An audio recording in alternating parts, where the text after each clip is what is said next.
Hello, everyone, and welcome to Sleepy Shadows. I know many of you listen to these stories to relax and fall asleep. If today was long or heavy, I'll do my best to make your night a little more comfortable with these stories. Before we begin, feel free to leave a comment and let me know where you're listening from tonight. If you enjoy calm, quiet horror stories like these, you're welcome to subscribe. Now, get comfortable, take a slow breath, and let's begin.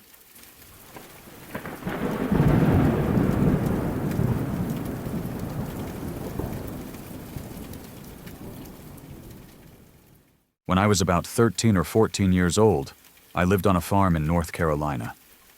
But it wasn't the kind of farm most people picture when they hear that word. There were no wide open fields full of crops, no rows of corn or soybeans, no tractors moving back and forth all day. Our land was actually a pine tree harvest. Longleaf pines, planted in perfect straight lines, stretching farther than you could see in every direction. Pine needles were a big landscaping product, so every year we would bale pine straw instead of harvesting crops. Because of that, our house wasn't just near the woods. It was completely surrounded by them. We lived in the middle of 550 acres of trees. There were no nearby neighbors, no houses visible through the woods, no streetlights, no distant glow from another family's windows at night. Just trees, shadows, and silence. During the day, the place felt calm and almost peaceful. At night, it felt exposed, like the house was sitting in the middle of something much larger and much older than us. The house itself was strange. It had been custom-built sometime in the 1930s by a dentist, which my dad always mentioned like it explained everything odd about it. The layout didn't make much sense. Rooms connected at strange angles, ceilings were higher than necessary, and some spaces felt too open, while others felt too closed. It wasn't a cozy farmhouse. It was a weird, personal project that had been dropped in the middle of the woods. The living room was the part I hated the most. That room had a massive picture window that stretched nearly the entire length of one wall.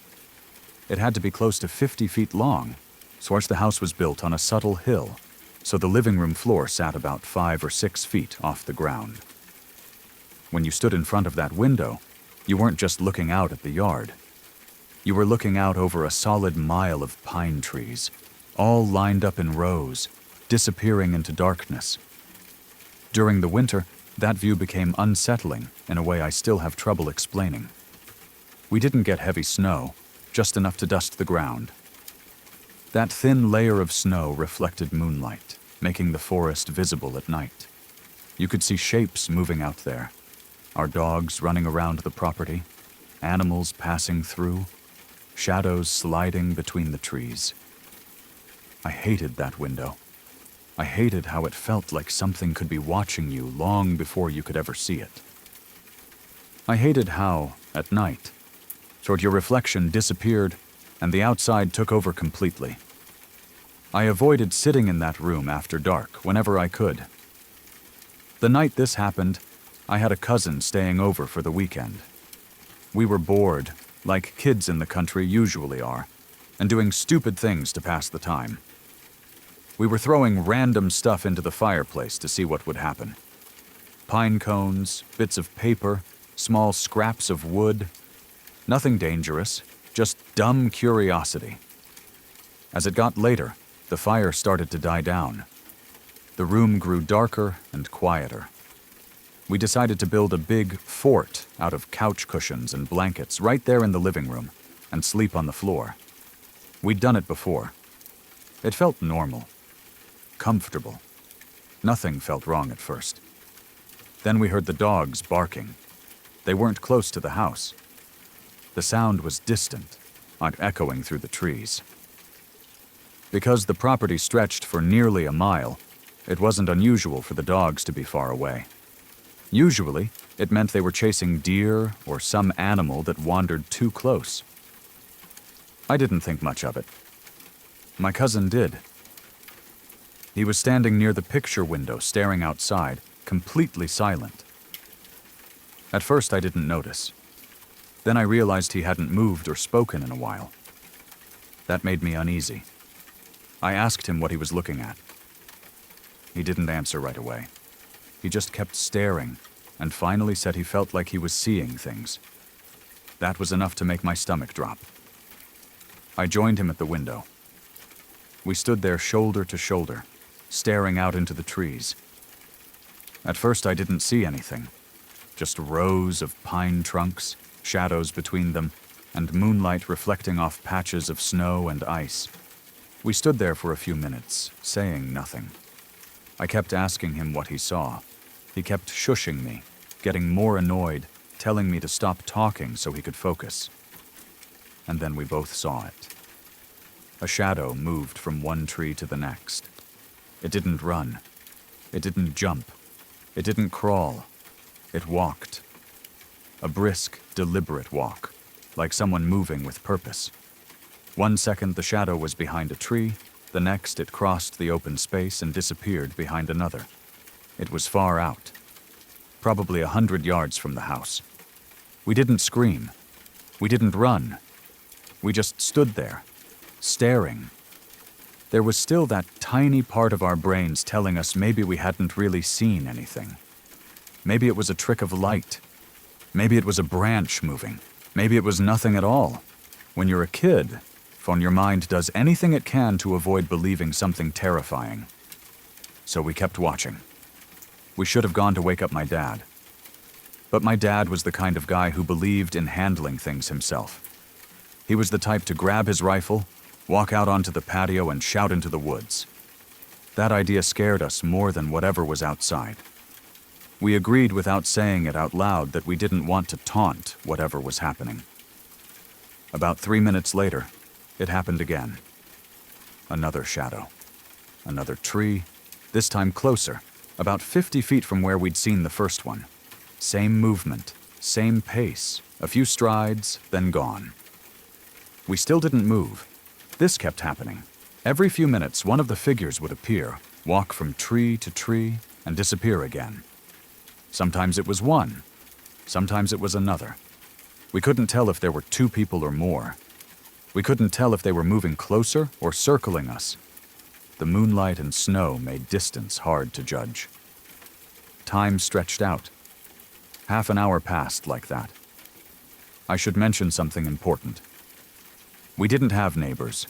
The land surrounding our farm was owned by federal paper at the time. That meant miles and miles of untouched forest. You didn't just wander onto that land by accident. You didn't see people unless they intended to be there. That thought kept replaying in my head. Eventually, one of the figures appeared again. But this time, it didn't disappear. It stepped out from behind the tree and started running forward. That's when we lost it. All the disbelief vanished. All the rational thinking disappeared. We bolted from my dad's room, yelling, tripping over each other, our hearts pounding so hard it felt like they might burst. My dad was half asleep, confused, irritated, trying to figure out what we were saying. By the time he got to the living room, there was nothing to see. The trees were still. No movement. No shadows. Even so, fear had taken control. We locked every door and window in the house. Something we almost never did. Living out in the country, it rarely even crossed our minds. Each door felt worse than the last. There's a special kind of fear that comes with locking doors when you're convinced someone is just on the other side, waiting for you to finish. Nothing happened.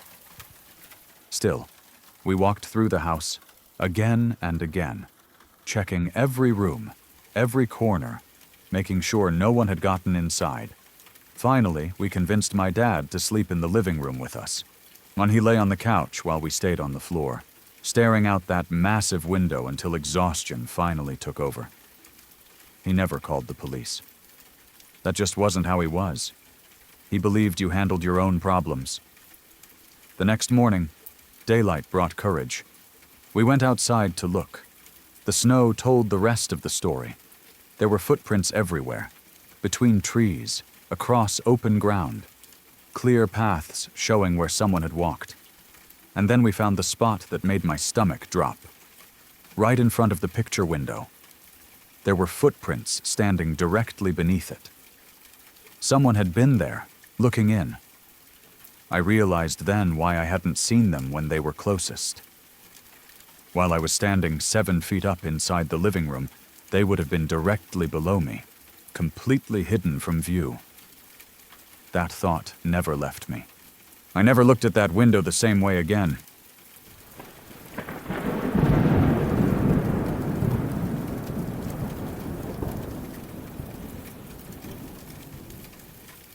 It's not something I talk about often. Not because I'm trying to hide it, but because it's one of those memories that feels strange to bring up out of nowhere.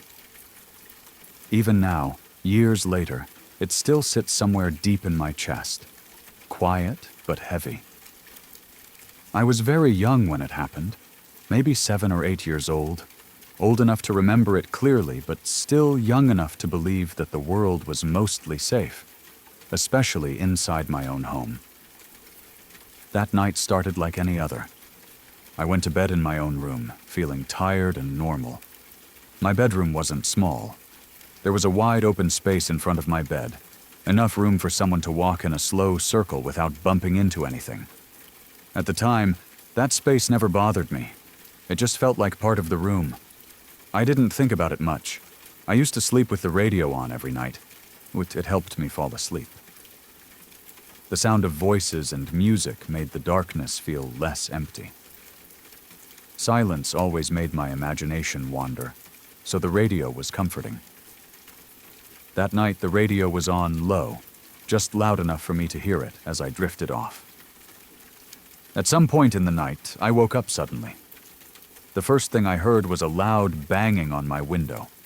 It startled me awake, my heart jumping in my chest. For a moment, I just lay there, staring into the dark, trying to understand what I had heard. My first thought was the wind. That's what adults always say. And even as a kid, I knew houses make noises at night. Trees scrape against walls. Wind rattles things. I told myself that was probably all it was. I turned slightly in bed, pulling the blanket closer, and tried to go back to sleep. But the sound didn't stop. After the banging came something else. Footsteps. They were soft, slow, and steady. Not loud enough to sound like someone stomping, but clear enough that I could tell they weren't random creaks. They moved around the open space in front of my bed, making a slow circle. Over and over. It sounded like someone walking calmly, deliberately, like they had all the time in the world. I told myself it was just the house settling. Adults always say that too. Floors expand and contract. Old houses creak. But even then, deep down, I knew this didn't sound like that. It had a rhythm to it, a pace. It didn't stop or shift the way house noises usually do. It just kept going, circling my bed. The radio was still playing. At that exact moment, a song came on that I had never heard before. It was slow and sad, but the kind of song that feels heavy even when you don't understand the words. I don't remember the name of it, and I've never been able to identify it, but I know this much. If I ever hear it again on the radio, even now, my stomach tightens and my skin prickles. That song made everything worse. The footsteps continued, and the room began to feel different. The air felt heavier, thicker, like it was pressing in on me. Then it started to get cold. Not gradually, not like the heat had turned off, but suddenly, sharply cold. My arms and face felt exposed, even under the blankets. That's when fear really took over. I lay there, frozen, listening. My heart was pounding so loudly I was sure whatever was in the room could hear it. The footsteps never sped up. They never slowed down. Just that same steady pace, moving around me, again and again. I couldn't take it anymore. I decided I had to run to my parents' room. Their bedroom was down the hall. Normally, it would have taken only a few seconds to get there. I told myself that once I reached them, everything would be okay. Parents make things safe. That was what I believed as a child. I threw the covers off and sat up. The moment my feet touched the floor, the cold intensified. It felt like stepping into winter air, sharp and biting. I stood up and took a step forward, into the open space where the footsteps had been circling. That's when it happened. The cold became unbearable. It wrapped around me so completely that I could see my breath puffing out in front of my face. I froze in place, my body refusing to move.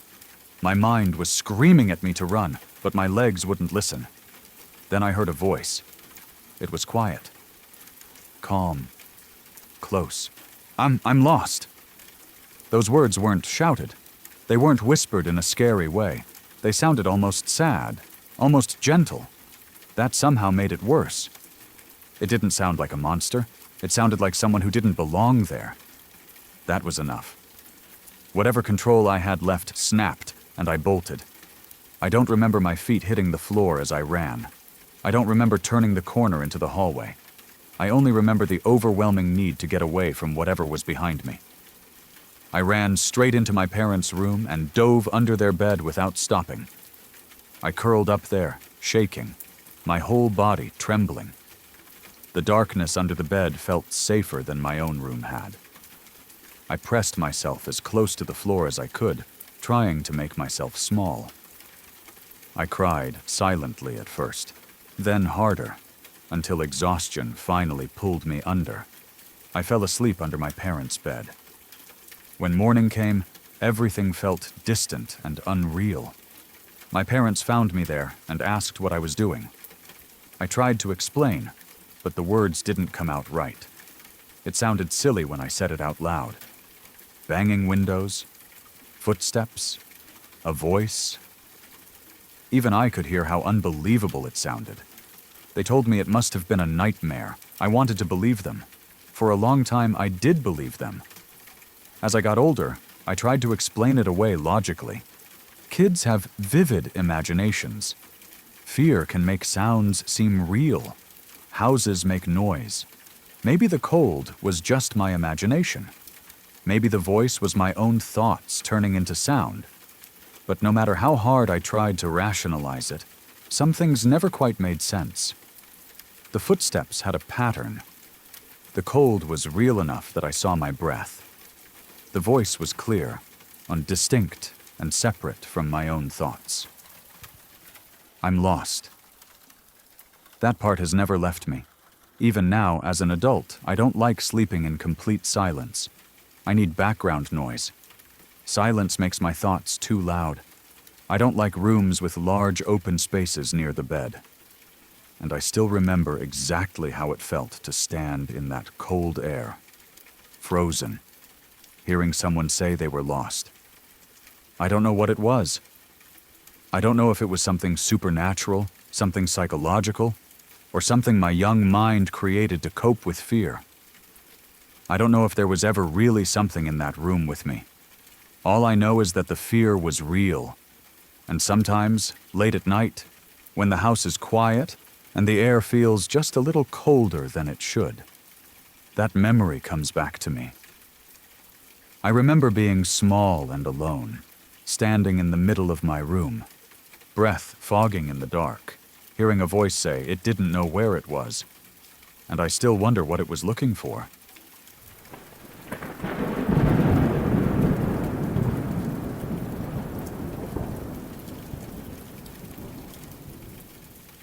This happened during my junior year of high school, at a time when my life was pretty ordinary and predictable. I wasn't getting into trouble, I wasn't sneaking around, and I wasn't doing anything that would normally cause my parents to panic. That's part of why this experience stuck with me so deeply. It came out of a normal afternoon and turned into something that still doesn't make sense to me.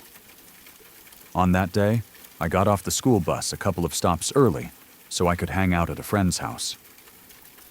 This wasn't unusual. I had done it before, and my parents generally didn't mind as long as I was home by dinner. After school, the bus ride felt routine, and when I hopped off early, nothing felt strange or off. I walked to my friend's place, went inside, and we did what we always did. We played video games, and the hours passed without us really noticing. We were sitting on the couch, controllers in hand, half focused on the screen and half talking about school, sports, and whatever else teenagers talk about. It was relaxed and normal. At no point did I feel like I was doing something wrong or sneaky. Then my friend's mom came into the room. She told me my mom was on the phone and wanted me to come home immediately. The way she said it made my stomach tighten. There was something serious in her tone, something urgent. When I took the phone, my mom didn't sound like herself. She wasn't just annoyed. She was angry, yes, but underneath that anger was fear. Real fear. She told me to come home right now. No explanation, no questions. Just come home. At first, I assumed I was in trouble for not coming straight home after school, when that seemed like the obvious reason. But even as I hung up the phone and started heading out the door, something felt off. Her voice hadn't sounded like the voice of someone upset about a broken rule. It sounded panicked. I walked home as fast as I could. When I stepped through the front door, the atmosphere inside the house felt wrong immediately. My mom, my sister, and my sister's friend were all there, standing and sitting awkwardly in the living room. They looked shaken, like something had just happened that they hadn't processed yet. No one greeted me normally. No one asked how my day was. My mom immediately started asking me questions. Where had I been after school? What had I been doing? Why hadn't I come home? I answered honestly. I told her I got off the bus early and went straight to my friend's house. I told her who I was with and what we were doing. I told her I hadn't been anywhere else. She didn't believe me. She kept pressing, repeating the questions in slightly different ways, as if she was waiting for me to slip up. Her voice was sharp, almost accusing. I could tell she was convinced I was lying, and that confused me more than anything else. I hadn't done anything wrong. Eventually, she sent me to my room. I was frustrated and confused, but I went. I sat on my bed trying to understand what was happening. A few minutes later, my sister came into my room. She looked unsettled, her face tight with worry. She asked me the same questions my mom had asked. Where were you after school? Were you really at your friend's house the whole time? I gave her the same answers. Then I finally asked her what was going on. Why was everyone acting so weird? Why did it feel like something bad had happened while I was gone? She hesitated before telling me. While I was at my friend's house, my mom had been in her bedroom. The window in her room looked out over our backyard. At some point, she heard a man's voice clearly saying my name.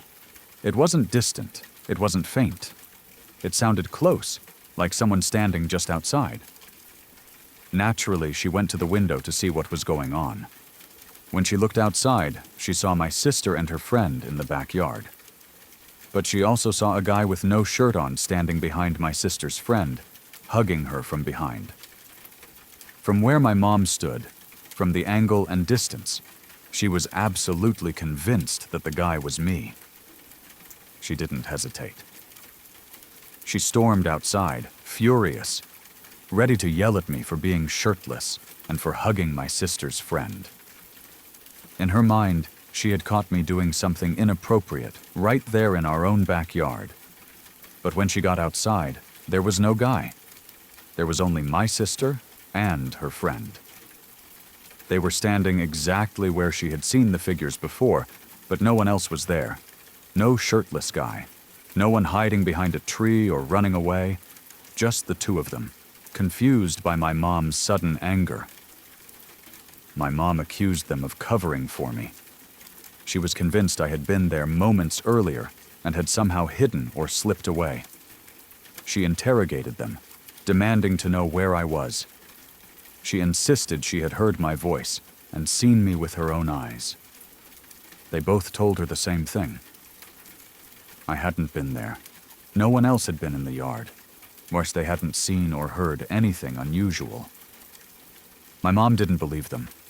That's when she called my friend's house, angry and scared, convinced I was lying to everyone and that something strange was happening right under her nose.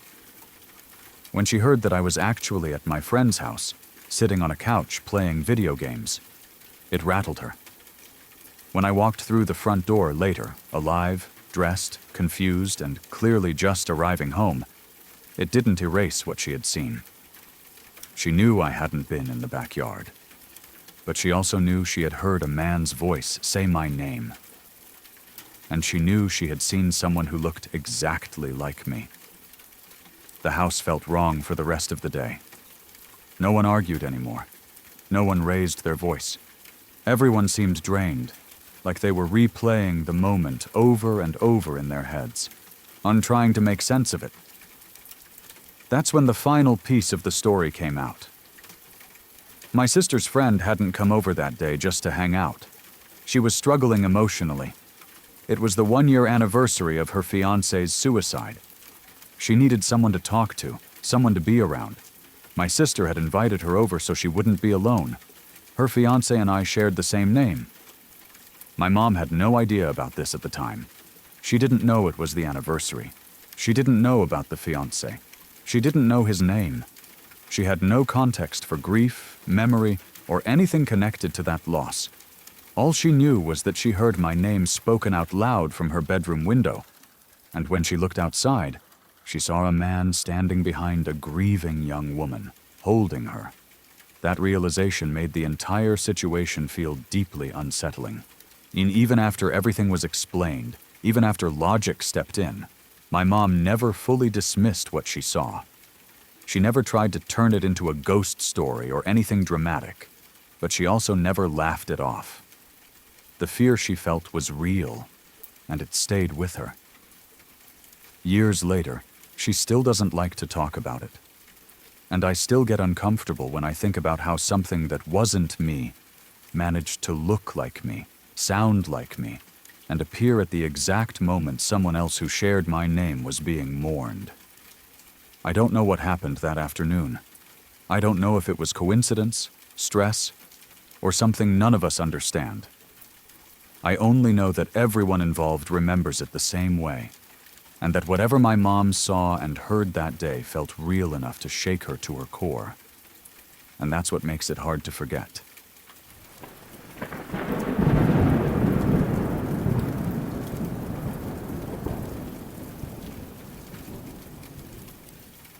I was 16 years old when this happened, old enough to understand fear in a real way, but still young enough that my sense of safety depended heavily on routine and familiarity. At that age, life was already stressful in ways I didn't fully know how to process. School, expectations, emotions, all of it felt heavy, even if I couldn't explain why. Looking back now, I can say that my mental state wasn't great at the time, but nothing about that night felt imagined. It was the middle of the night when I woke up. I didn't wake up slowly or groggily. I woke up suddenly, sharply, with the immediate feeling that something wasn't right.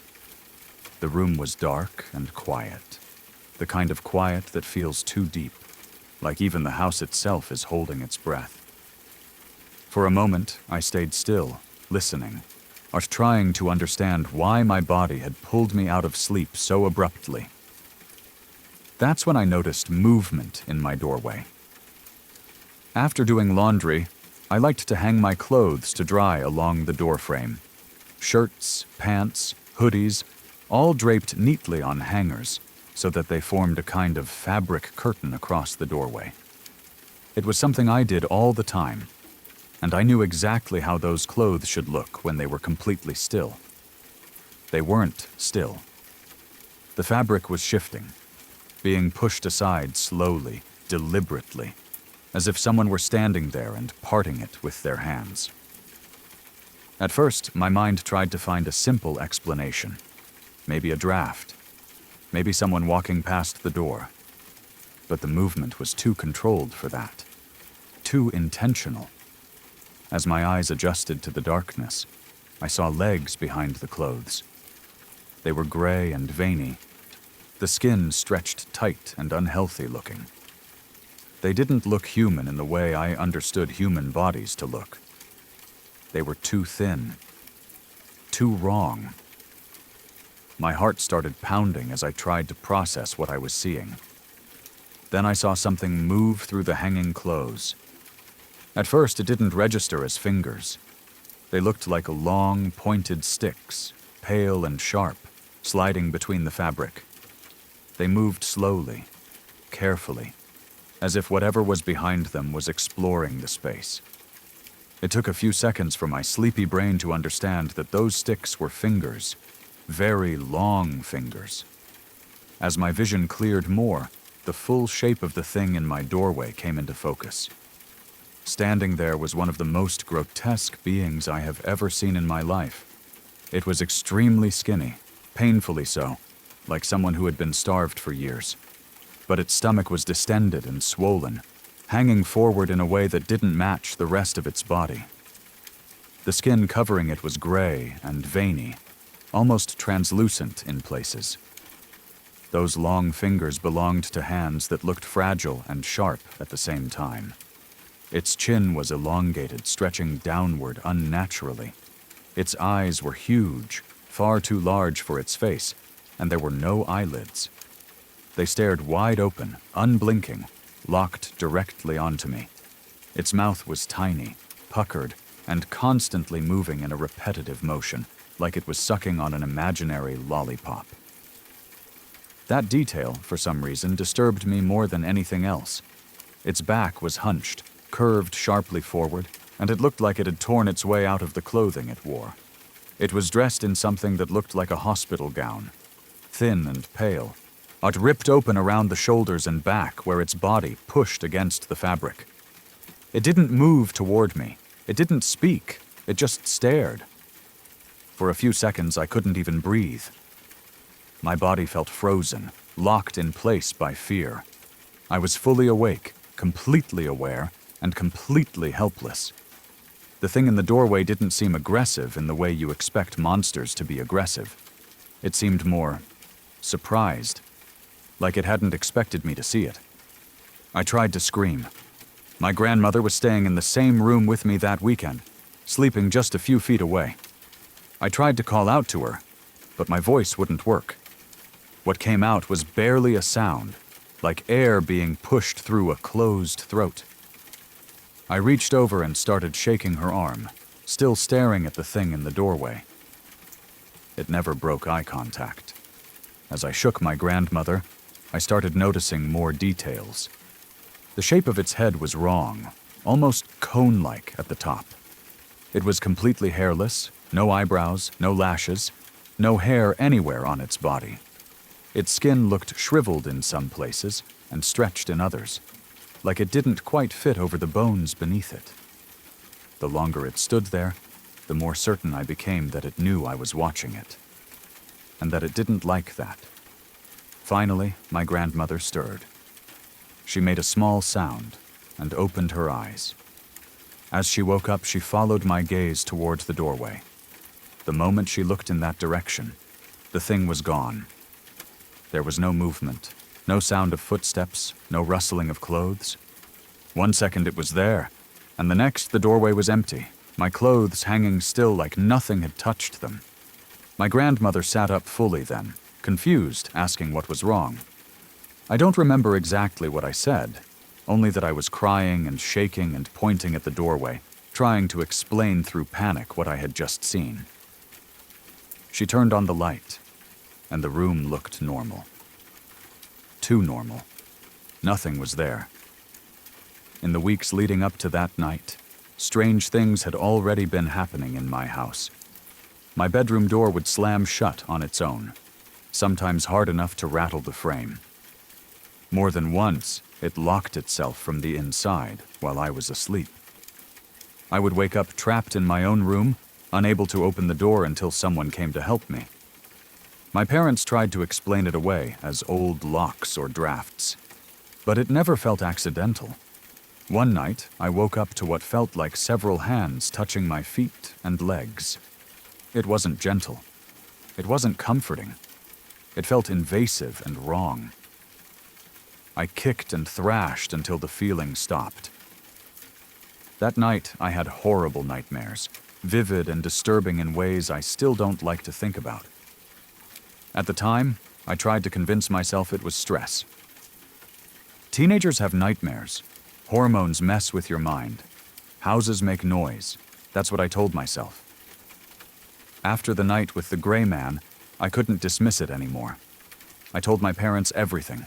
The door slamming, the locks, the hands, the nightmares, and finally the thing I saw standing in my doorway. I expected skepticism, maybe concern mixed with disbelief. Instead, they took it seriously. They decided to have my room exorcised. I don't remember every detail of how that happened. I remember people coming into the house, prayers being said, ours and my room feeling different afterward. Quieter, lighter, like something heavy had been removed. After that, the strange things stopped. No more doors slamming. No more locks turning on their own. No more hands. No more nightmares like the ones I'd been having. And most importantly, I never saw that gray man again. I don't know if the exorcism actually did anything. I don't know if what I experienced was something real or something my stressed teenage mind created and fed into itself. I don't know if fear manifested into something that felt real enough to see and remember in perfect detail. All I know is that it stopped, and the image never left me. Even now, years later, I can picture it clearly if I think about it. The way it stood in my doorway, parting my clothes, staring at me like I wasn't supposed to be awake. Like I wasn't supposed to see it. I will never sleep with my door open again. I don't care how safe the house feels or how irrational it might seem. I need that barrier. I need to know that nothing can stand in my doorway again without making noise. Because whatever that thing was, real or imagined, it felt real enough to terrify me wide awake. And that's something I'll carry with me for the rest of my life.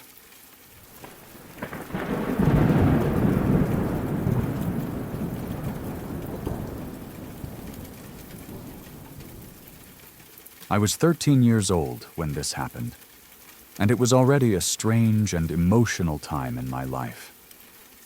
That night, I had gotten my period for the first time. My body felt unfamiliar, uncomfortable, and heavy in a way I had never experienced before. I didn't fully understand what I was feeling, only that everything felt off. My emotions were all over the place, and my body didn't feel like it belonged to me yet. Because of that discomfort, I ended up sleeping on my back that night. That alone was unusual. I have always been a side sleeper. Even now, years later, sleeping flat on my back feels wrong, exposed, and unsettling. At the time, I didn't think much about it. I was tired, overwhelmed, and just wanted to rest. Eventually, I fell asleep. The dream started quietly. I was sitting in a chair. Oh, it wasn't a strange chair or an unfamiliar place. It felt normal, almost boring.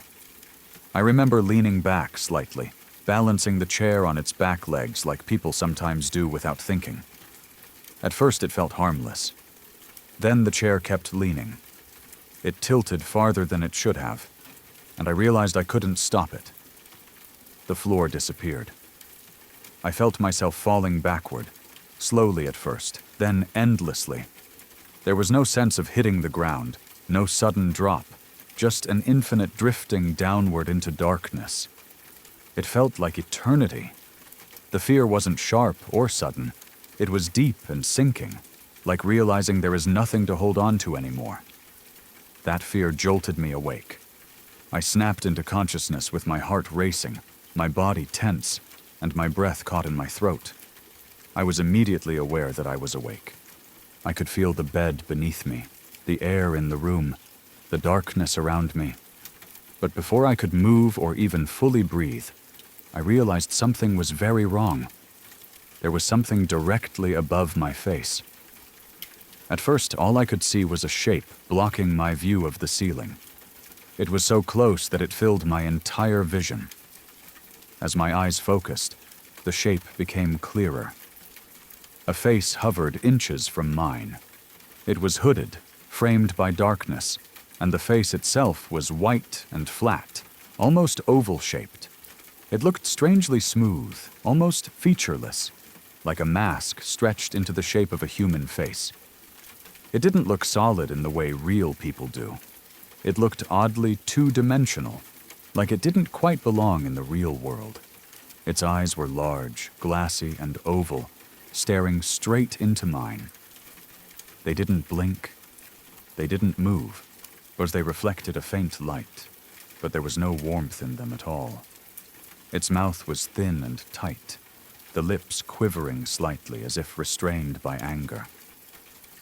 Where its nose should have been, there were only 2 dark holes. Its eyebrows were arched high on its forehead, frozen in an expression that felt focused, furious, and intent. It looked humanoid, but not human. The moment I realized what I was seeing, a wave of fear crashed over me so strong it felt physical. But even that fear was overshadowed by something else. Hatred. I could feel it pouring out of the figure and into me. It wasn't just anger. It was deep, burning, unworldly hate, like this thing despised me on a level I didn't even understand. It felt personal, deliberate, and ancient. I have never felt anything like it before or since. In that moment, I felt completely helpless. Not just afraid for my life, but afraid in a deeper way, like something more than my physical body was being threatened. It felt like my existence itself was in danger, like this thing wanted to consume something essential about me. I tried to move. I tried to scream. I tried to breathe. Nothing worked. My body was completely paralyzed. My arms wouldn't lift. My legs wouldn't move. My chest felt tight, like the air was trapped just out of reach. I was fully awake, fully aware, and completely unable to do anything. The figure remained hovering over me, staring, radiating hatred. Time stopped making sense. I don't know how long it lasted. It felt endless. My thoughts raced, but my body was frozen. The only thing I could do was stare back into those eyes and feel the weight of its presence pressing down on me. Finally, with an effort that felt impossible, I managed to force out the tiniest sound. It wasn't a scream. It wasn't even a word. It was barely a whimper, like a breath escaping my throat. The instant that sound left me, the figure reacted. It straightened up abruptly. It moved away from my face and stood at the foot of my bed. As it did, I finally saw its full form. It was incredibly tall, nearly reaching the ceiling and extremely thin. Its body was completely covered by a long black cloak that hung straight down, hiding everything except that terrifying face. The cloak absorbed the darkness around it, making its shape hard to define. It never stopped staring at me. At the foot of the bed, it began pacing back and forth slowly. Each step radiated frustration. I could feel it in the air, like pressure building in the room. It felt as though some invisible barrier had formed between us, something preventing it from reaching me again. That barrier only made it angrier. The best comparison I can make is a starving tiger behind thick glass. Close enough to see its prey, to watch it breathe, but unable to reach it. The hunger, the rage, the longing to attack were all visible, but restrained. As I watched it pace, something horrifying clicked in my mind. It had never been floating. It had been standing at the foot of my bed the entire time, leaning forward so that its face hovered directly above mine. The realization of how close it had been made my stomach twist with fear. At some point, I managed to sit up slightly. My body was still stiff and terrified, but I could move just enough to raise my head and shoulders. What the figure stopped pacing and stood still again, facing me. Behind it, I noticed my closet door. It was cracked open just a few inches. Without breaking eye contact, the figure moved backward. It swooped into the closet with an unnatural smoothness, its cloak flowing like smoke. Then it leaned forward again, peering out from the darkness inside the closet, still staring at me. Its lips quivered. Its eyes remained wide and unblinking. The hatred was still there, burning as intensely as before, but now it felt mixed with frustration and restraint. It stayed like that for what felt like forever, watching me without moving. Then, slowly, it began to fade. It didn't vanish all at once. Its form thinned, becoming less solid like mist dissolving into the air. The face lingered the longest, those eyes locked onto mine until the very last moment. But then it was gone. The instant it disappeared, my body unlocked. I gasped for air and scrambled for my lamp, turning the light on and flooding the room with brightness. I scanned every corner, every shadow, every inch of the closet. Nothing was there. But I didn't turn the light off again. I didn't sleep again that night. Eventually, I left my room entirely and went into the living room. I sat on the couch with all the lights on, wrapped in a blanket, staring into space as the night slowly passed. Every sound made me flinch. Every shadow felt threatening. For years afterward, I dismissed the experience as sleep paralysis. It was a reasonable explanation. The paralysis, the hallucination, the fear, everything fit neatly into that explanation, and it gave me comfort. It meant what I saw wasn't real. It meant it couldn't come back, and I held on to that explanation tightly. Then, years later, I became friends with a girl who changed everything. One night, she confided in me about an experience she had. She told me she had been up late by herself, sitting in her room with her door open. Something in the living room near the kitchen caught her eye. When she looked, she saw a tall figure standing there. It was watching her. It beckoned her forward, motioning for her to come closer. She looked away, thinking her eyes were playing tricks on her. When she looked back, it was still there. As she described it, my blood ran cold. She described a tall, thin figure wearing a long black cloak, a white, flat, featureless face, large glassy eyes, thin lips, an expression filled with hatred and intent. She described the exact same thing I had seen. Like I had never told her my story before that moment. She had no knowledge of my experience. We sat in silence for a while, both shaken. Then we each grabbed a sketchbook and drew what we had seen. When she showed me her drawing, my hands started shaking. I was staring at my attacker all over again. Every detail matched. The face, the proportions, the expression, the eyes. It was the same creature, seen by two people, years apart, with no shared context. That was the moment when sleep paralysis stopped being comforting. I still don't know what that thing was. I don't know if it was something supernatural, something psychological, or something beyond explanation. I don't know why it appeared to me, or why it appeared to her. All I know is that two people saw the same thing, and neither of us had any reason to invent it.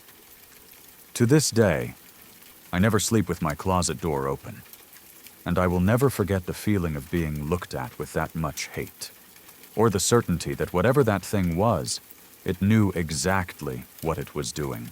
Sorry to interrupt for just a moment. If you're new here, I'd appreciate it if you subscribe to Sleepy Shadows for daily calm horror stories made for late nights and sleep. You can also turn on notifications so you don't miss a new story when the night gets quiet and the shadows return. Now, let's continue. This happened about 6 months ago, and even now it still makes my skin crawl when I think about it. It's not even something that happened directly to me, but to my parents, and somehow that makes it worse. Seeing fear in someone you've always known as strong, calm, and unshakable hits differently, especially when that person is your dad. My parents had gone on a short vacation to a friend's beach house. It was supposed to be a relaxing trip, just a few days away from work and stress. Our family friends had owned this beach house for about 3 years, and my parents had stayed there a couple of times before. The house itself wasn't strange or run down.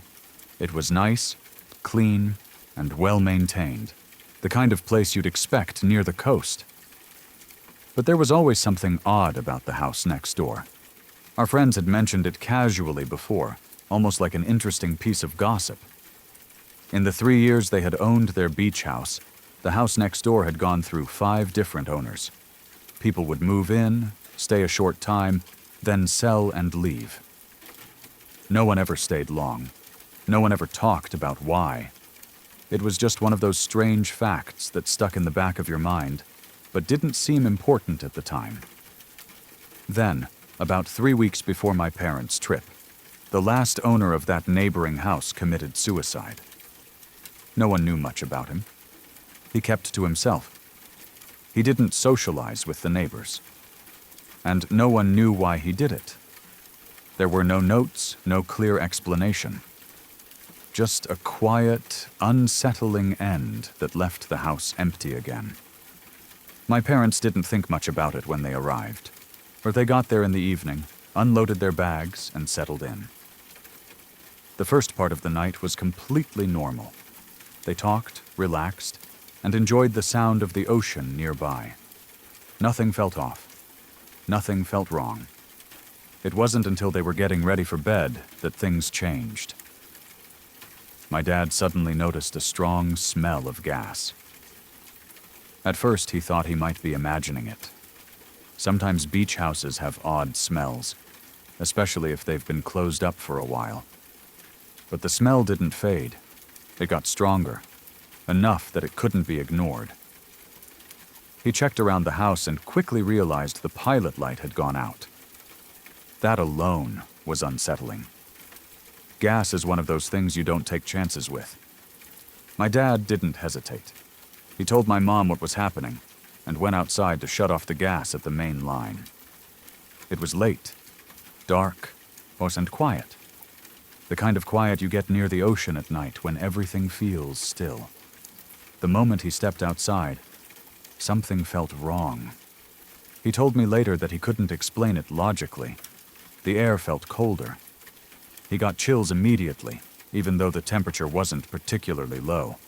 It wasn't just cold, though. It was a feeling, a deep sense of unease, like being watched, like being somewhere you weren't supposed to be. He tried to brush it off and focused on finding the shut-off valve. As he worked, that nervous feeling didn't go away. It intensified. His hands were steady, but his mind wasn't. He said it felt like being alone and not alone at the same time, like there was a presence nearby that he couldn't see. Then he heard a voice. Clear, calm, close. "What are you doing?" It wasn't a whisper. But it wasn't faint or distant.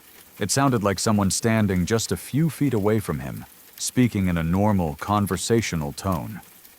It startled him, but not enough to make him panic right away. In fact, the voice sounded so real, so ordinary, that he responded without thinking. "Shutting off the gas." The words were already out of his mouth before his brain caught up. The second he realized what he had just done, his blood ran cold. He froze. He stopped moving entirely and looked around. The yard was empty. There was no one there. No neighbors, no strangers, no shadows moving.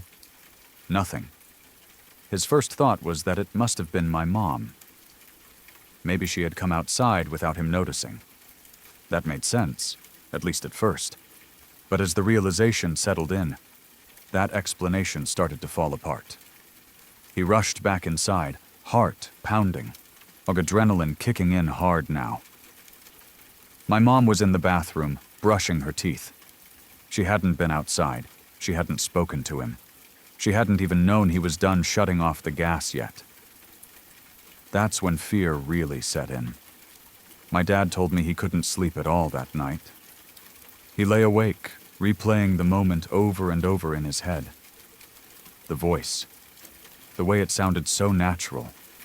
The way he responded without hesitation. The way it felt like someone had been standing right there with him. He's not the kind of person who scares easily. He doesn't believe in ghost stories. He's practical, logical. The kind of man who fixes things himself and stays calm in emergencies.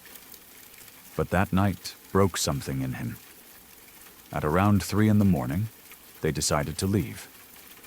They packed up their things quietly and drove home in the middle of the night. First, they didn't argue about it. They didn't debate whether they were overreacting. They just knew they couldn't stay there. The house didn't feel safe anymore.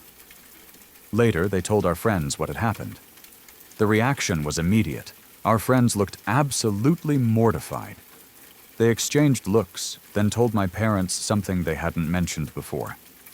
The man who had committed suicide in the house next door hadn't used a gun. He hadn't hung himself. He had gassed himself. Hearing that made everything click into place in the worst possible way. The smell of gas. The pilot light going out. The question asked so casually in the dark.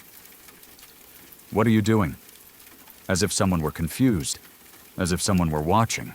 As if someone were still attached to the act that had ended their life. My dad can't tell this story without getting goosebumps. I've watched him try. His voice tightens. His eyes get distant.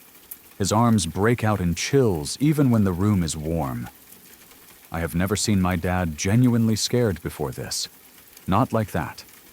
Not the kind of fear that sits behind the eyes and refuses to leave. Some people might say it's a coincidence. Maybe a neighbor spoke. Maybe stress and imagination filled in the gaps. Maybe the knowledge of the suicide influenced his memory afterward. But I don't believe that. You can't fake that kind of fear. The way his eyes change when he talks about it. The way he pauses before repeating the words he heard. The way he still shakes his head like he's trying to convince himself it wasn't real. Whatever spoke to him that night sounded real enough for him to answer. And that's the part that haunts me the most. Because for a split second, so much whatever it was, my dad wasn't alone outside that house, and it knew exactly what he was doing.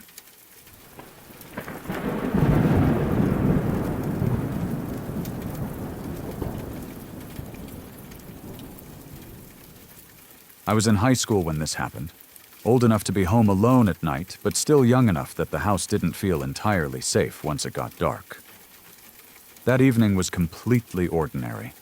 I was sitting at the dining room table doing homework, papers spread out in front of me, my backpack dumped on the floor beside the chair.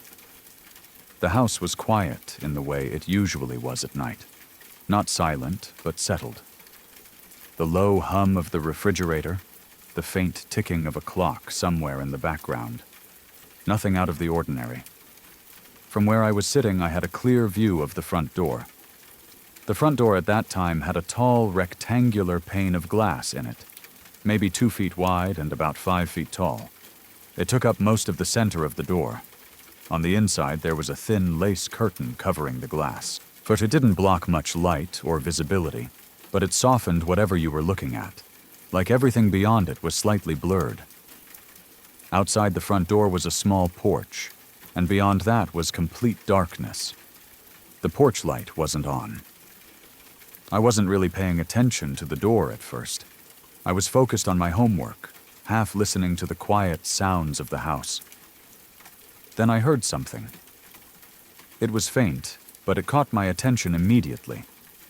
It sounded like a movement on the porch. Not a knock, not footsteps exactly, just a subtle noise, like something shifting or brushing against the wood. The kind of sound that makes you pause and listen without realizing you're doing it. I looked up from my homework and stared at the front door. It was around 9 o'clock at night. Way too late for anyone to be casually stopping by, and no one had said they were coming over. The street outside was dark, and without the porch light on, I couldn't see anything beyond the glass. I told myself it was probably nothing. Maybe an animal, maybe the wind.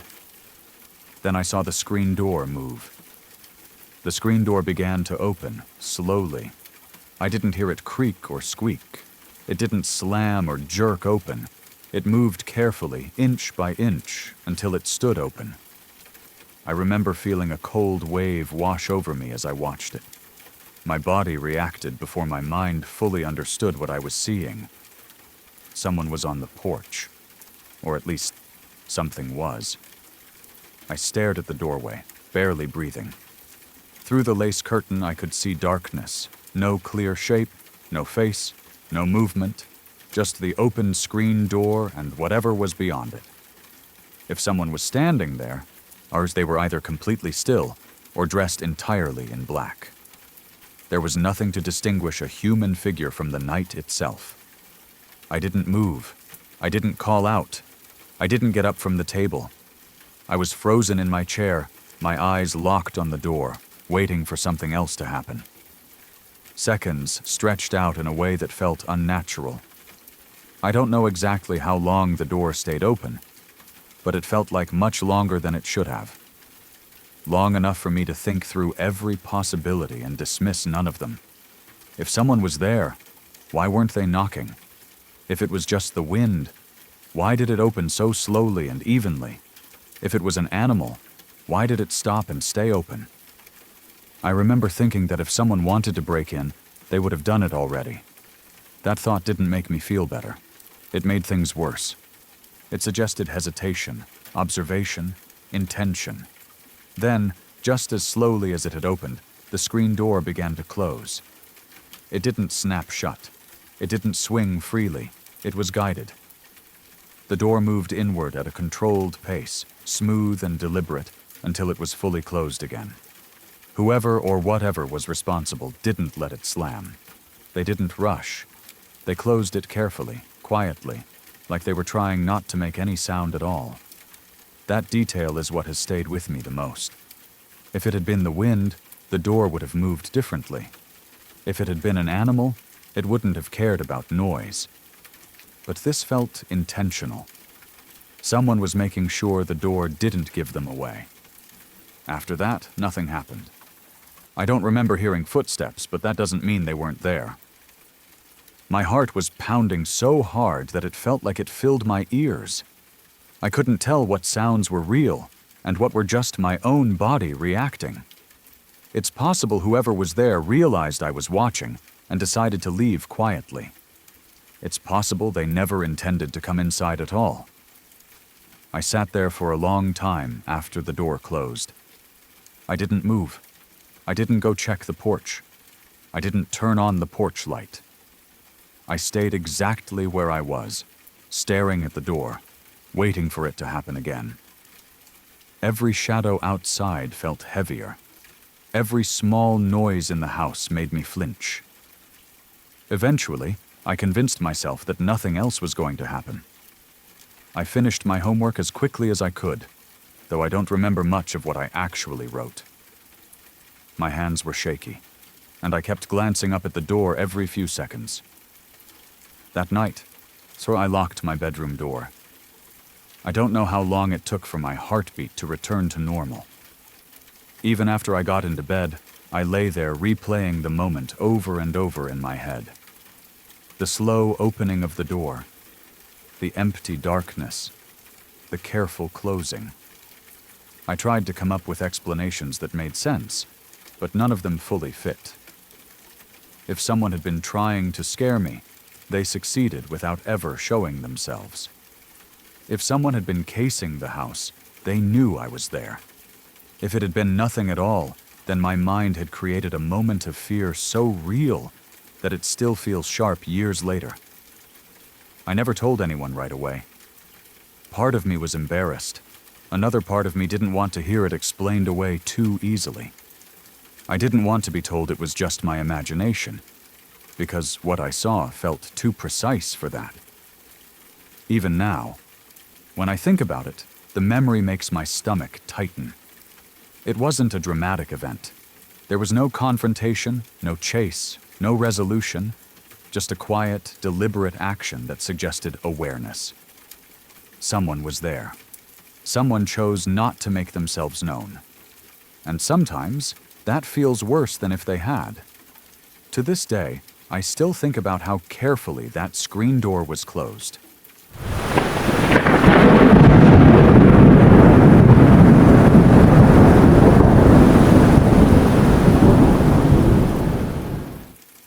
My mother is the one who told me this story. I want to make something very clear before I even begin, because it matters a lot to understanding why this story has stayed with her, and why it still unsettles her even now. My mother is a very devout Christian. She always has been. She does not believe in ghosts, spirits, visitations, or anything paranormal.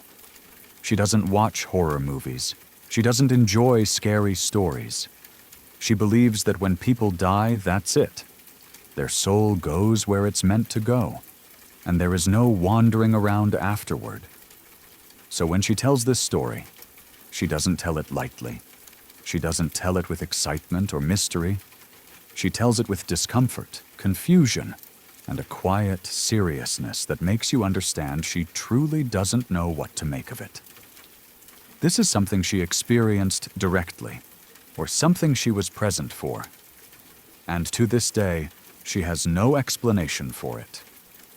My mother's grandmother was named Florence.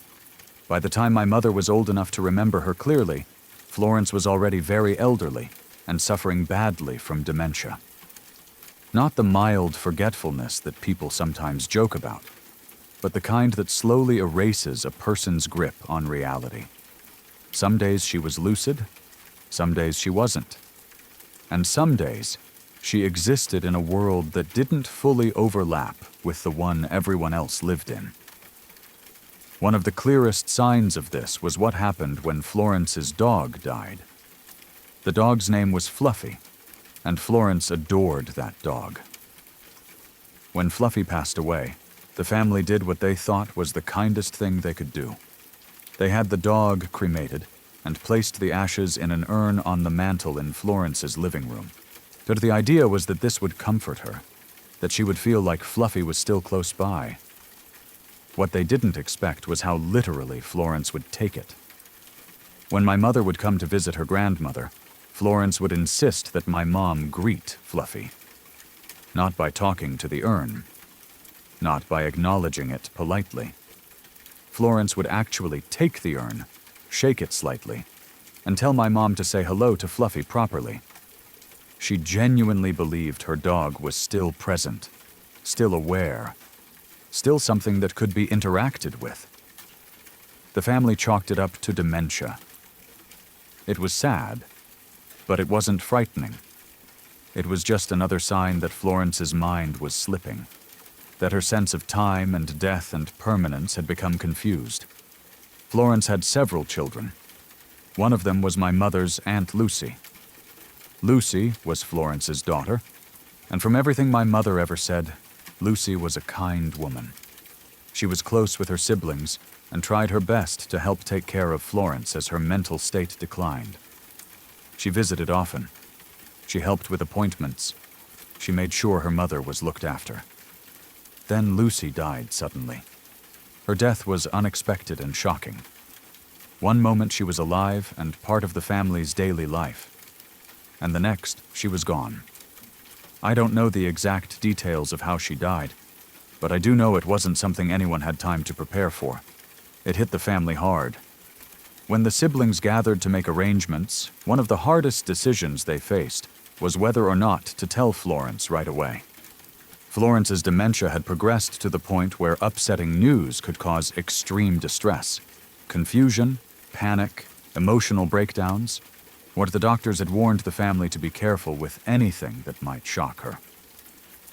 After a lot of discussion, they decided not to tell her about Lucy's death until after the funeral. They thought it would be easier that way. So they handled everything themselves. The funeral arrangements, the burial, all of it. Lucy was given an open casket funeral which was common in the family. Even though, unknown to most people, Lucy had never liked the idea of open caskets. A dress was chosen for her burial. It was new, something Lucy had never worn before. It was purchased specifically for the funeral. Florence was not told any of this. She wasn't brought to the funeral. She wasn't told Lucy had passed away. The family believed they were protecting her. The day after the funeral, the siblings finally went to Florence's house to tell her the news. My mother was there. She remembers it clearly because of how tense everyone felt. No one knew how Florence would react. They tried to prepare themselves for confusion, grief, or even total denial. They planned to explain gently, slowly, in simple terms. Before they could even finish telling her that Lucy had died, Florence interrupted them. She said she needed help. She told them Lucy had come by the day before. At first, everyone assumed this was just another symptom of her dementia. Florence often talked about people as if they were still alive, even when they weren't. So they listened calmly, expecting something vague or confused. But Florence didn't sound confused. She sounded upset. Florence told them that Lucy had been distressed when she visited, that she kept pacing around the room, that she seemed anxious and uncomfortable. Florence said Lucy kept repeating the same thing over and over. "They're looking at me," Lucy had said. "I don't like them looking at me. I told you I didn't want them looking at me." The room went quiet. The siblings exchanged glances. My mother said you could feel the air shift, like something had suddenly gone wrong. They knew what Florence was describing, even though she had no way of knowing. Lucy's funeral had been open casket, and Lucy had always hated the idea of open caskets. Florence had never been told this. The siblings tried to reason with her. They gently reminded her that Lucy had died, that she couldn't have visited, that what Florence was remembering couldn't be real. Florence reacted with genuine confusion. "Dead?" she asked. "No, she can't be. She was just here." Then she added something that made everyone feel sick. "She was wearing the strangest dress," Florence said. "I've never seen it before." Florence then described the dress in detail. The color, the fabric, the cut, how it fit Lucy. It was the exact dress Lucy had been buried in. A dress Florence had never seen before. A dress Lucy had never worn in life. A dress Florence could not have known about. My mother said no one spoke for a long time. There was no screaming, no dramatic reaction, just stunned silence. The kind where everyone is trying to find a logical explanation and coming up empty. Florence wasn't rambling. She wasn't confused in the way she usually was. She was calm, clear, detailed. She insisted Lucy had been there. She insisted Lucy had been upset. And she insisted Lucy had been wearing a dress she had never owned before. Eventually, the family stopped arguing. They told Florence what they needed to tell her and left, shaken and disturbed. My mother remembers the drive home being quiet. No one wanted to say what everyone was thinking. This wasn't like Florence talking to her dead dog. This was different. This was specific, accurate, impossible. To this day, my mother has no explanation for it. She doesn't claim it was a ghost. She doesn't say Lucy came back. She doesn't try to turn it into a paranormal story. She simply says that something happened that day that shouldn't have been possible. And that's what bothers her. Florence described something she should not have known. She reacted to something she should not have experienced. And she did it with clarity, not confusion. My mother says that whenever she thinks about it, she feels uncomfortable in a way she can't describe. Not scared, not curious, just unsettled. Like there's a question she doesn't want answered. Because if that wasn't dementia, then what was it? And if it was something else, then maybe death isn't as simple as she believes. And that thought, more than anything, is what still haunts her.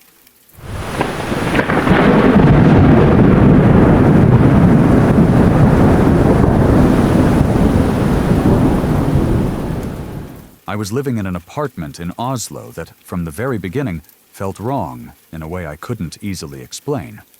It wasn't dramatic or obvious at first. There were no loud noises, no clear signs of anything being off. It was more like a feeling that settled into your bones slowly. The kind of feeling you try to ignore because you don't want to sound irrational. I've always considered myself a skeptic. I don't believe in ghosts, spirits, or anything supernatural. I like logic. I like explanations. But that apartment tested me in ways I still don't fully understand. The building itself was old. Very old. It had been built sometime in the mid-1800s, back when Oslo was a very different city. You could feel that age the moment you walked in. The stairwell smelled faintly of dust and old wood. The floors creaked constantly, not just when you walked on them, but randomly, as if the building shifted on its own schedule. The walls were thick, uneven in places, and held on to the cold in a way modern buildings don't. There were 3 of us living there, 2 girls and me. On paper, it was a great setup. The rent was reasonable, the location was good, and the apartment itself was spacious for a place that old. At first, we joked about the building's age. We laughed about the crooked floors and the doors that didn't quite close right. None of us thought much about it. But very quickly, certain rooms began to feel different. There was one room in particular that I absolutely hated. I didn't have a logical reason for it. Nothing visibly wrong with it. No broken windows, no damp walls. But the moment I stepped inside, the temperature dropped. Not gradually, not subtly. It felt colder than the rest of the apartment, no matter how high we turned the heat up. You could walk from a perfectly warm hallway into that room and feel the chill wrap around you immediately. Even worse than the cold were the thoughts. Every single time I was in that room, the same thoughts would push their way into my mind. Images of children crying, children being scared, children in danger. It wasn't like I was imagining a specific scene or story. It was more like a sudden emotional impression, heavy and disturbing, like walking into a room already filled with grief. I would feel anxious, sad, and deeply uncomfortable for no clear reason. I couldn't stay in that room for long, a few minutes at most. My chest would tighten, my skin would prickle, and I would feel this overwhelming need to leave. Eventually, I stopped going in there entirely, unless I absolutely had to. I didn't tell the others at first because I didn't want to sound dramatic or suggestible. My own room used to be the old living room of the apartment. It was the largest room, with tall windows and high ceilings that reminded you just how old the building really was. During the day, it felt fine. At night, it felt different. The shadows seemed deeper, the silence heavier. I slept there anyway, because it was my room, and I didn't want to give in to unease I couldn't explain. One morning, I woke up to a sound that instantly filled me with terror. It was a growling sound. Not a soft noise, not a creak or a hum. It sounded like a large animal, like a big cat or a snarling dog, low and aggressive, right there in the room with me. I opened my eyes, heart racing, and tried to move. I couldn't. My body was pinned down against the bed as if something heavy was pressing me into the mattress. I couldn't lift my arms. I couldn't sit up. I couldn't even turn my head properly. The growling continued, close enough that it felt like it was coming from just inches away. But there was nothing there. No shape, no shadow, nothing I could see. Just that sound and the overwhelming sensation of being trapped. I was absolutely terrified, not just scared, but panicked in a way that makes your thoughts fragment. I tried to scream, but no sound came out. I tried to force myself to move, to fight whatever was holding me down, but my body refused to respond. Eventually, the growling stopped. The pressure lifted. I could move again. I sat up in bed, drenched in sweat, my heart pounding so hard I could hear it in my ears. The room looked completely normal. Morning light was coming through the windows. Nothing was out of place. I told myself it must have been sleep paralysis. That explanation made sense. It was the only thing that made sense. I clung to it because the alternative was too uncomfortable to consider. I didn't tell my roommates about it right away. Around that time, one of the girls I lived with had a cat.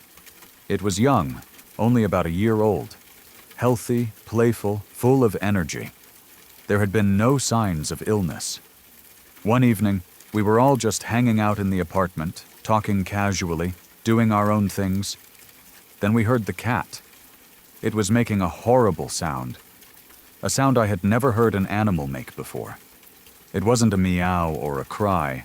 It was a desperate, gasping noise like it couldn't breathe. But we ran to find it and found the cat lying on the bathroom floor. Its tongue was hanging out. Its eyes were wide. It was gasping for air, making those awful sounds, its body barely moving. We didn't know what to do. We panicked. We tried to comfort it, tried to help, but there was nothing we could do. It happened so fast. Within 10 minutes, the cat was dead. No warning, no explanation. We were all shaken. The apartment felt unbearably quiet afterward. The energy in the place felt heavier than ever, like something had settled into the space. Even though I didn't believe in anything paranormal, I couldn't shake the feeling that this place was not right. After that, I couldn't ignore my unease anymore. The cold room still felt wrong. My bedroom still felt oppressive at night. I slept poorly, waking often, to listening to the sounds of the building, always on edge. The memory of the growling, the feeling of being pinned down, and the sudden death of the cat stayed with me. I moved out shortly after. I didn't make a big announcement about why. I just knew I couldn't stay there. The relief I felt when I left was immediate. The constant tension I hadn't even realized I was carrying began to fade. Even now, I struggle to explain what happened in that apartment. I'm still a skeptic. I still don't believe in ghosts. I don't claim that the apartment was haunted or cursed or anything like that. But I also can't deny how deeply unnerving that place was. How it affected me. How it made me feel things I had never felt before and haven't felt since. Some places just feel wrong. And sometimes, even if you don't believe in anything supernatural, you have to trust that feeling. Because that apartment in Oslo was not normal. And whatever was wrong with it, I'm grateful I didn't stay long enough to find out more.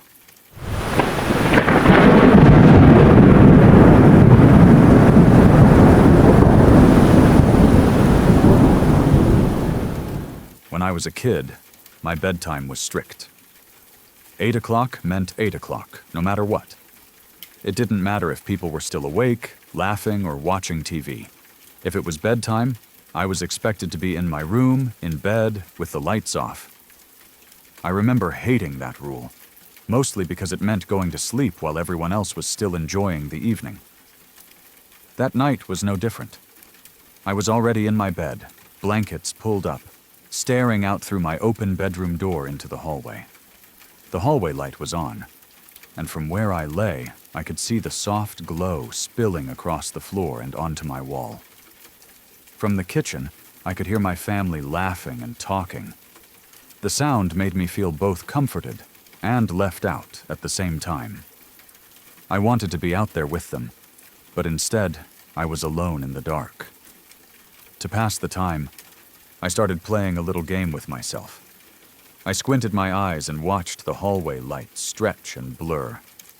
The rays of light would extend farther when I squinted, and I tried to see how long I could make them look. It was something pointless, something a bored kid does when sleep won't come easily. As I stared and squinted, something changed. At first I thought my eyes were just playing tricks on me. The light seemed to shift, like a shape was forming within it. I blinked a few times, expecting it to go away. It didn't. Instead, it became clearer. Standing in the hallway between my room and the kitchen was a woman.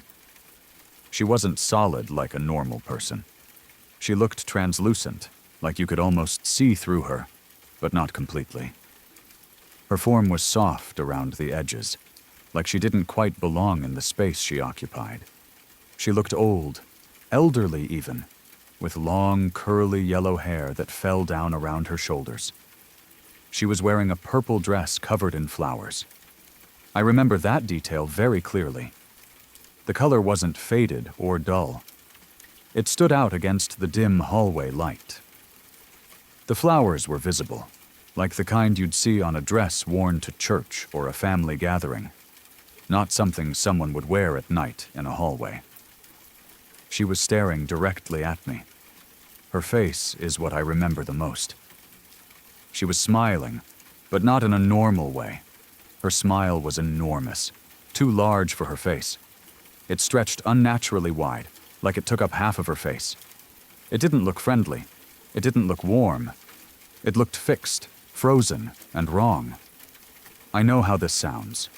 I know it sounds exaggerated or imagined, but I remember it clearly.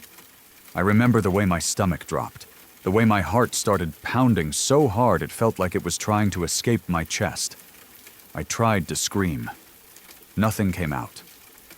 I tried again, forcing my mouth open, pushing air from my lungs, but no sound escaped.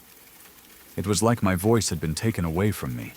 My body felt frozen, like I couldn't move or react the way I wanted to. The woman didn't move. She didn't step closer. She didn't speak. She just stood there in the hallway, smiling that impossible smile, staring straight at me. I don't know how long it lasted. It felt like forever, but it could have been seconds. Time didn't make sense in that moment. All I knew was that I was terrified in a way I had never felt before. Finally, panic took over. I yanked the blanket up over my head as fast as I could and curled into myself. I squeezed my eyes shut and started crying silently, afraid that if I made noise, whatever was in the hallway would react. I stayed like that until I eventually cried myself to sleep. The next morning, everything looked normal. The hallway was empty. The light was off. The house was quiet in the way houses usually are during the day. For a moment, I wondered if it had all been a dream. But the fear stayed with me, heavy and real, like it hadn't faded at all. Later that day, I asked my sister a question. I didn't know how to phrase it properly. I was a kid, and I didn't want to sound silly. I think the words I used were something like, "Did an old white lady visit us last night?" She looked confused and said no. I told her what I had seen. I explained the hallway, the woman, the dress, the smile. She listened and didn't laugh, which surprised me. Instead, she told me it was probably my guardian angel. At the time, that explanation didn't make me feel better. Even as a kid, something about it felt wrong. If that was a guardian angel, it was the most unsettling one I could imagine.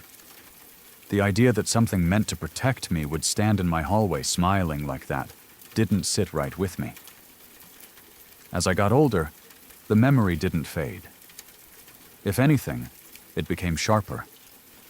The more distance I had from childhood imagination, the more certain I became that what I saw didn't feel like a dream or a comforting presence. Years later, something happened that brought it all back. One of my classmates was talking with a group of friends, sharing a story that made my skin crawl the moment I heard it. He said that one night, as he was going out to close his garage door, he saw someone standing in his backyard. It wasn't a normal person. He described a teenage boy standing there in the dark, staring at him. The boy wasn't doing anything threatening. He wasn't moving. He was just standing there, smiling. And the smile, he said, was enormous. He described it as being half the size of the boy's face. The moment he said that, my chest tightened. My classmate said his reaction was immediate. He turned around and ran back into the house as fast as he could, slamming the door behind him. He didn't investigate. He didn't look back. He just knew he needed to get away. Listening to him talk, I felt like I was hearing my own childhood fear described by someone else. The details were too similar to ignore. Different age, different location, same impossible smile. I never told him my story. I didn't say anything to the group. I just stood there, quiet, feeling that old fear creep back in. Even now, I don't know what I saw that night as a kid. I don't know if it was something my mind created or something real that doesn't fit neatly into explanations we like to use.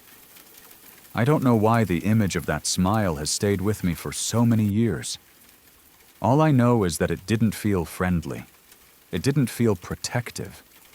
And it didn't feel like something meant to comfort a child lying alone in the dark. If that was a way of saying hello, it was the most terrifying greeting I can imagine.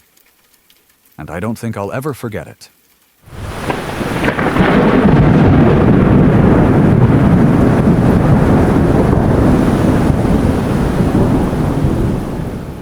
When I was about 10 or 11 years old, I was living with my grandmother.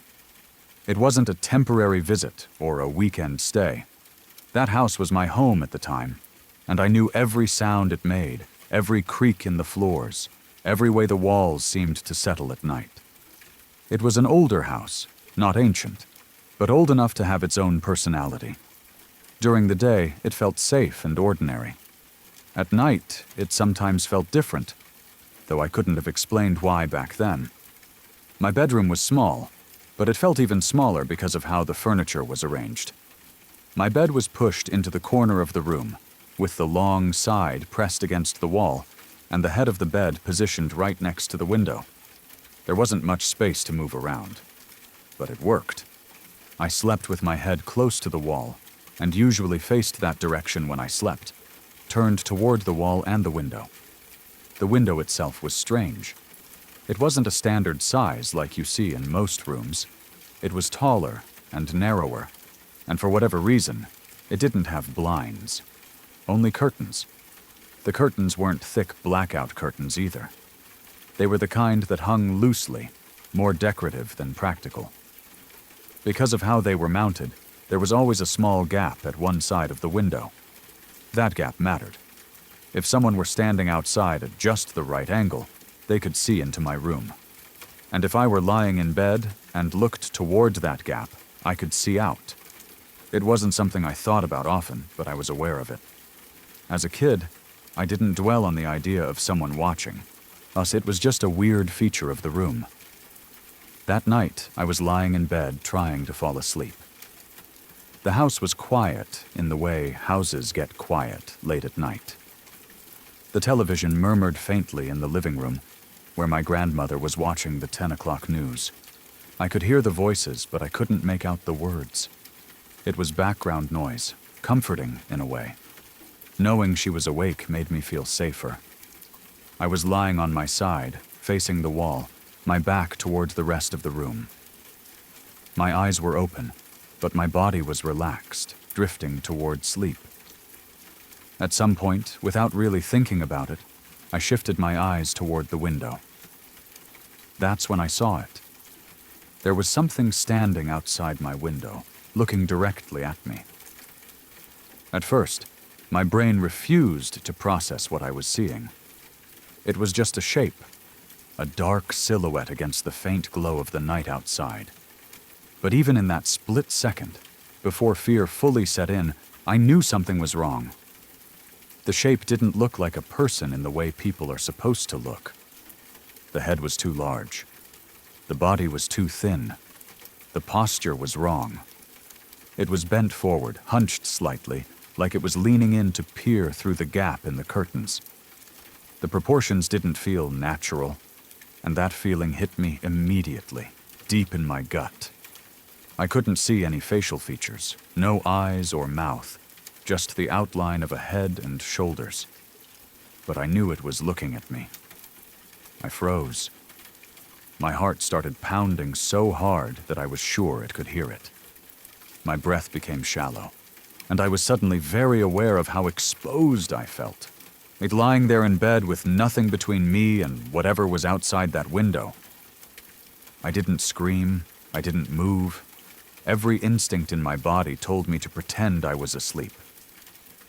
So I did the only thing I could think of. I stayed completely still and slowly rolled just a little, barely enough to change the angle of my head. I wanted a better look. I don't know why. Maybe I thought if I could understand what I was seeing, it wouldn't be as scary. Maybe I wanted to confirm it was real. The moment I moved, it reacted. The silhouette straightened up instantly, as if it had been caught. The hunched posture vanished, and it stood upright. That's when I realized how tall it was. Even standing back from the window, it seemed at least 6 feet tall, maybe taller. Too tall to be a child.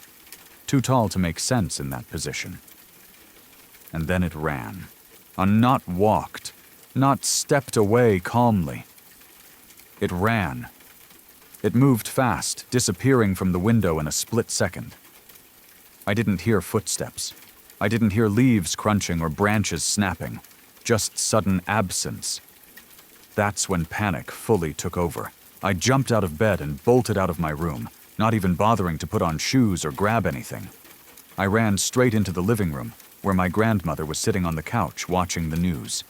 The light from the television flickered across the room, and the normalcy of it almost made me cry. I told her I had seen someone outside my window. I don't remember my exact words, only that they came out fast and panicked. I told her someone was standing there looking at me. I must have sounded terrified, because she didn't hesitate. She grabbed a flashlight and immediately headed for the front door. I followed her, sticking close behind. She didn't laugh. She didn't dismiss me. She didn't tell me I was imagining things. She took me seriously, and that alone made the fear feel more real. If she had brushed it off, maybe I would have convinced myself it wasn't a big deal. She stepped outside with the flashlight, sweeping the beam across the yard. The night air was cool, and everything looked ordinary. The grass, the trees, the fence. Nothing was out of place. She walked around the side of the house, checking near my window, shining the light into every shadow. I stayed close, watching the darkness like it might move again. We didn't find anything. No footprints, no broken branches, no signs that anyone had been there at all. After a while, she told me it was okay and led me back inside. I don't remember sleeping much after that. I lay awake in bed, staring at the wall, listening to every sound, jumping at the smallest creak. The next day, we moved the curtains. She adjusted them so they completely covered the window, closing off that gap entirely. From then on, there was no way to see in or out from that angle. It was a small change, but it made a big difference in how the room felt. Whatever I saw that night, we never figured it out. No one else ever reported seeing someone around the house.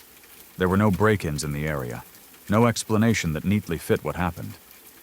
As time went on, people suggested it could have been someone passing by, or my imagination, or a shadow that looked wrong in the dark. But none of those explanations ever felt right to me. It wasn't just the sight of it, it was the feeling, the immediate or instinctive sense that something was off. That whatever was standing there wasn't supposed to be there. That it wasn't just someone looking into a window, but something that didn't move or stand the way a person should. Even now, years later, I can still picture that silhouette clearly. The shape of the head, the thinness of the body, the way it bent forward, intent on looking inside. I've thought about that night many times as I've gotten older. I've tried to rationalize it, to explain it away.